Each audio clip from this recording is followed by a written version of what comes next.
Romeo Daly was just out of his teens when he signed up, and he says he wasn't prepared for what he saw. When people would ask me what it was like, I would say, I've been to hell and back.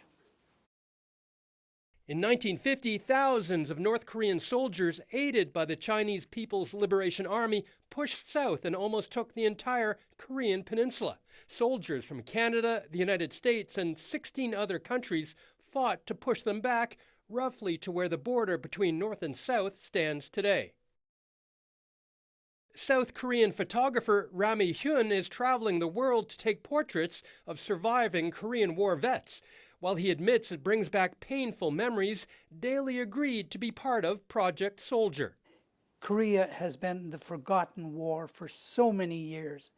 Do you know that it was in the late 80s, 90s, before the United States admitted that it was a war? And do you know that before that, Canada gave the Korea War veterans absolutely nothing? It's not a forgotten war.